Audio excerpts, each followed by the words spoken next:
избирательной кампании... Первая часть вашего вопроса касается Косово. Как будет Россия реагировать?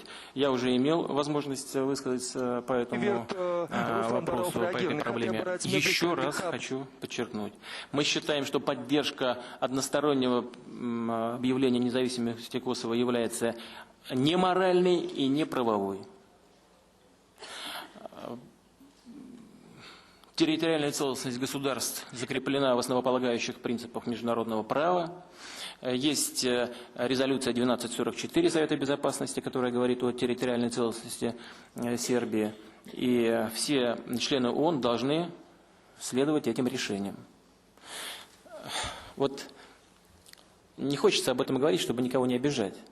40 лет существует фактически независимая Республика Северного Кипра. Чего же вы ее не признаете?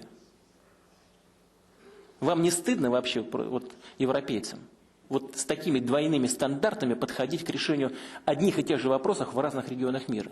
У нас вот Абхазия, Южная Осетия, Приднестровье существуют как независимые государства. И нам все время говорят, в Косово особый случай.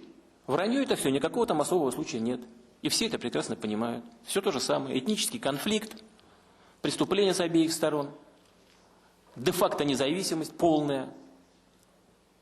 Так надо выработать единые принципы решения этих вопросов. Мы же не загоняем ситуацию в тупик. Мы предлагаем нашим партнерам выработать единые правила поведения. Зачем же поощрять сепаратизм? Но вот в Испании не хотят люди жить в рамках единого государства. Ну поддержите тогда там.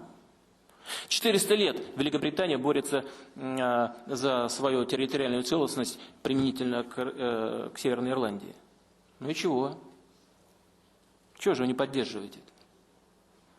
Единые принципы должны быть. Если мы будем поступать по так называемой политической целесообразности, обслуживая политические интересы отдельных стран, мы разрушим международное право и общий порядок. Ведь даже гонка вооружений подталкивается только потому, что малые государства не чувствуют себя в безопасности сегодня. Международное право не защищает интересы малых стран. И, конечно, они вынуждены искать или обеспечивать свою безопасность на путях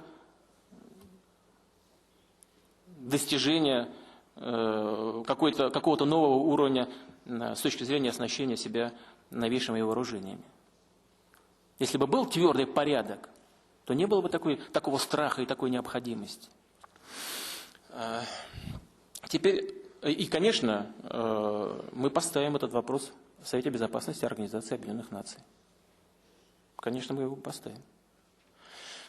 Значит, теперь...